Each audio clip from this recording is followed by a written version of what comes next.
This is actually a very valid question, because in the process of deconstructing, oftentimes a person would then start to look at the other religions in the world and start to say, well, which religion is the true religion? Because you've grown up in a situation where you were involved in a religion and you were competing against other religions. When you deconstruct, you're thinking, well, something has to be right, because you are accustomed to worshiping. You are accustomed to the idea, the concept that there must be some deity that you have to give your worship towards, that you have to be obedient towards.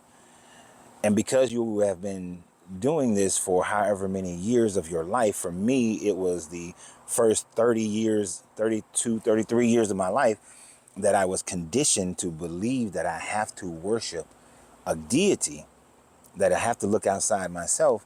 When I first walked away from Christianity, in the process of walking away from Christianity, I should say, yes, I was looking at Islam. I was looking at Judaism. I looked at Brahmin. I looked at the Buddhism, Taoism. I looked at Ifa. And the more and more I looked at all these different religions, I came to realize, why do I have to worship anything? Why am I seeking to give myself over to some deity that I have to worship? That my life would be incomplete unless I worshiped something. And it struck me one day that the only reason that I feel that I have to worship something is because I've been trained to worship something. And it is tantamount to slavery. And that is how I viewed it. My ancestors who were born into slavery, Nicholas Broughton, Jack Reed, I think of those two quite often. They were born into slavery. And because they were born into slavery, they were indoctrinated into a mindset, a way of thinking, a belief of how the world was. But in their lives, in their younger ages, in their late teen years, the Civil War happened and ended. And now they weren't slaves anymore. They had to go through a change of what their worldview was. But within that change, they traded away physical slavery. And my Jack Reed, he traded a physical slavery into becoming a sharecropper and having to file issues 10 years later with the Freedmen's Bureau because he was not being paid in his sharecropping. But he was still in that mindset of, you may not be legal massa, but you are mental massa. And even though I have a few outs, a few ways of attaining some level of justice, I'm still under the yoke of this person.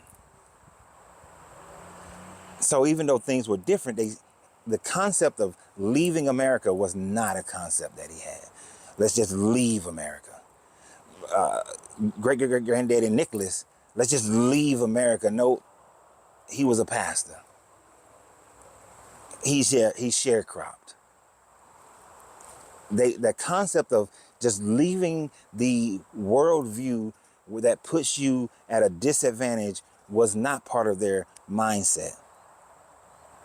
And that's what it was like in my understanding of religion and having to worship some God, is the fact that, yeah, I may not be in this physical space anymore, but I'm still in this mental space where I have to worship something. And so I started searching and doing more research, and I delved deeper into Buddhism, actually. I delved deeper into Taoism, and then I delved into the Hermetics.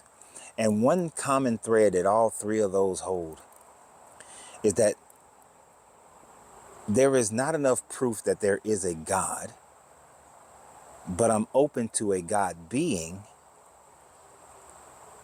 But if there is a God, if there is a God, that God would not require my worship, because my worship would be fruitless, unneeded, unnecessary.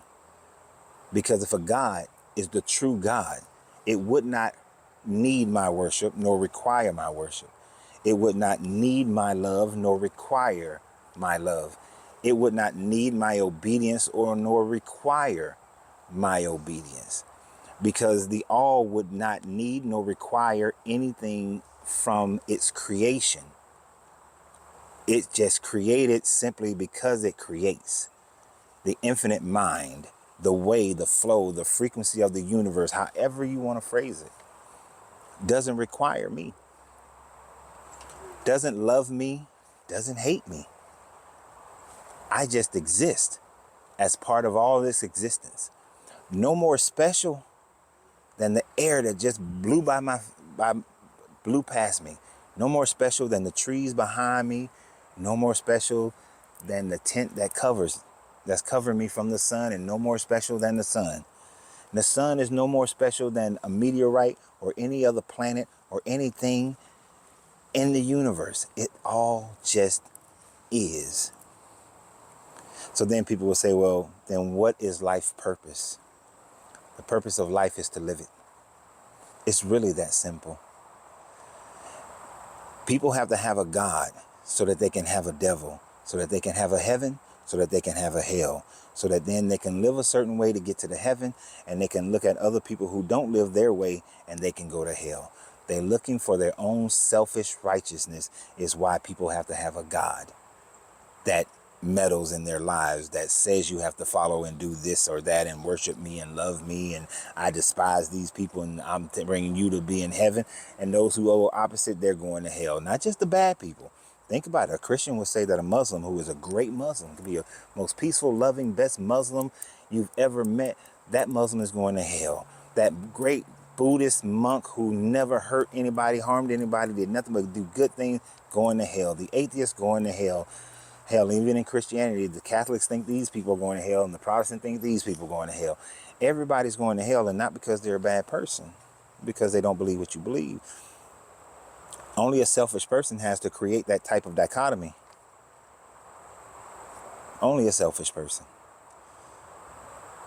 But the purpose of life is just to live it. And just within who we are as we were created, you know what gives you joy, you know what gives you pain. You don't have to have a book to tell you how to be moral. You want to increase your happiness and decrease your pain. And one of the ways to do that, the less pain you give out, the less pain you feel. The more happiness you give out, the more happiness you receive. Heaven or hell doesn't exist except for in your mind and your perceptions. If you want to manifest a heaven after this existence, because energy is neither created nor destroyed, which really is just saying we don't know. We know energy cannot be destroyed. We just know that energy transmutes from one thing to the next thing, to the next thing, to the next thing. We actually have no idea. And the universe is eternal, because for our perspective, that's all it can be, is eternal. Since we don't know how energy is ever created, and we don't know how energy, and we know energy cannot be destroyed. So the truth of it, if your consciousness maintains its complexity, you will manifest whatever existence you believe you deserve. And unfortunately, if you believe that you should worship some deity, you have to worship some deity, one to the next, to the next, to the next, you will spend the next billion years worshiping deities that don't exist, that you've just created in your mind. And that's a waste of life. The purpose of life is to live it and enjoy it. And that's what I do. And hopefully you will too. So I don't worship any God. I just enjoy life in all its abundance. Hopefully you'll be able to do the same one day. I don't know. It's up to you. But always remember, you have to free yourself to be yourself, because your greatness is non-negotiable. Good journey, good vibrations. Like and share this video and subscribe.